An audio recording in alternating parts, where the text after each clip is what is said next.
Hi there, it's Jenna from scribblinggrace.com. Today I'm doing just a quick Bible journaling video showing a really basic watercolor technique that's one of my favorite things to do.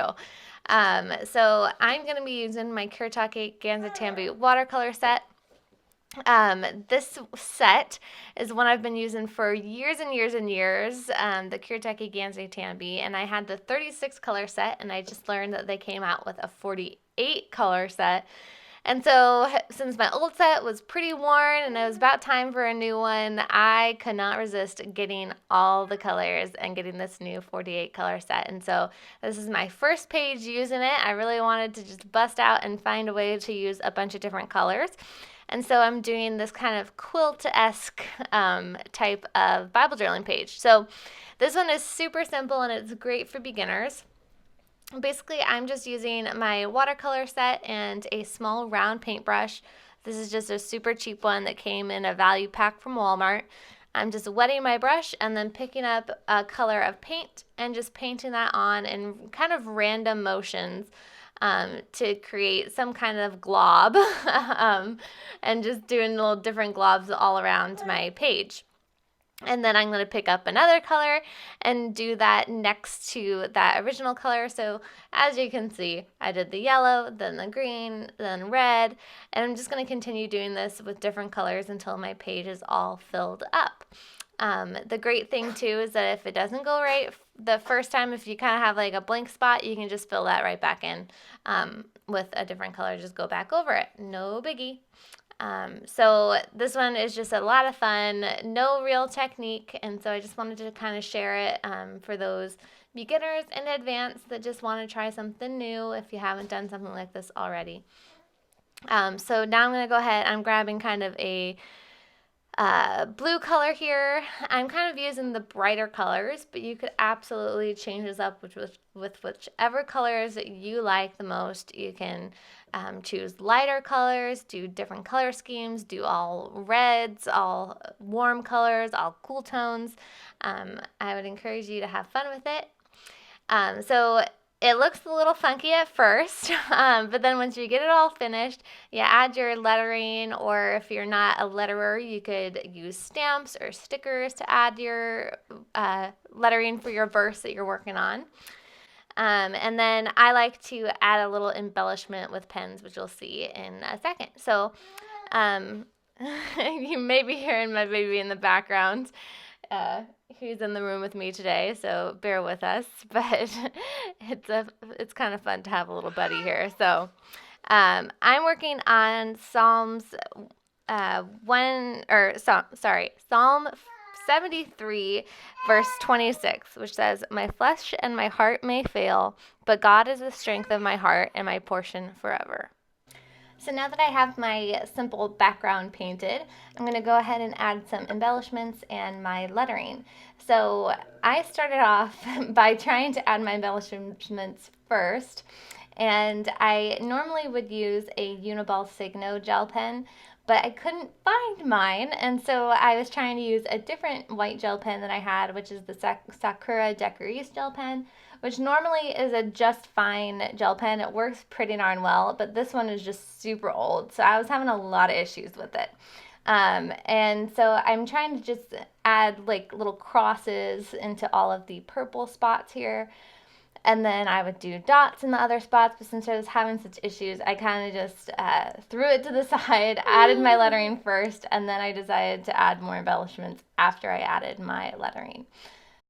So I am just writing out, "My flesh and my heart may fail, but God is the strength of my heart."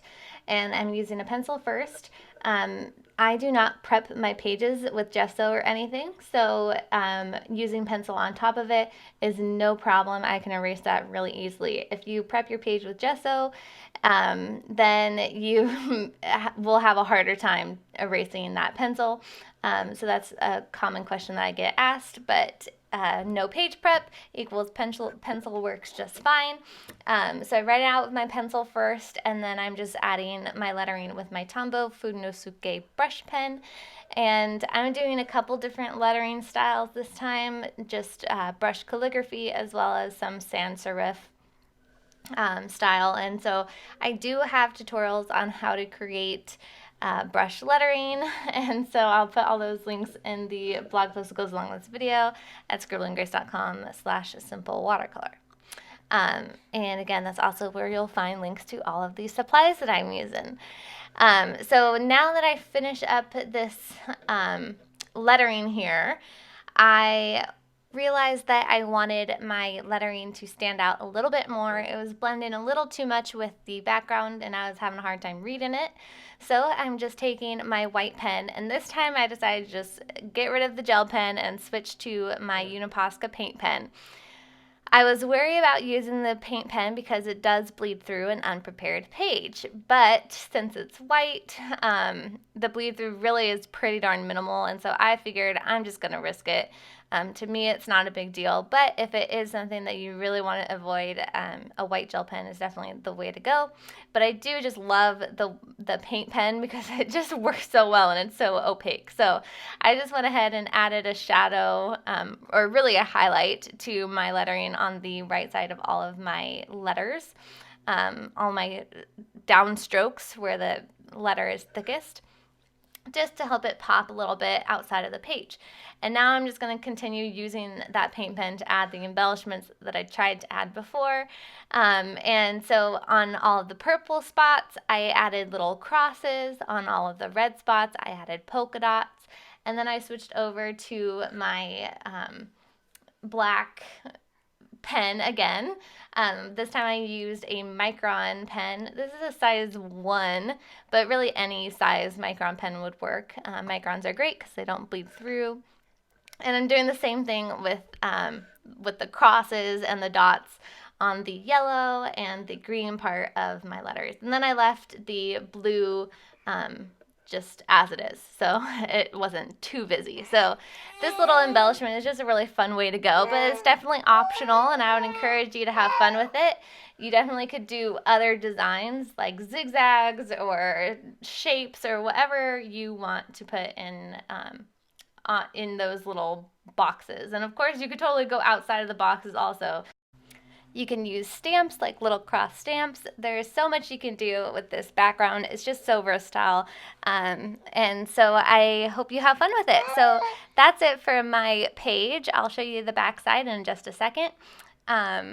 It's just a really fun one and a really simple one. So I hope that you enjoyed this video. If you did, please give it a thumbs up and subscribe to my channel if you haven't already.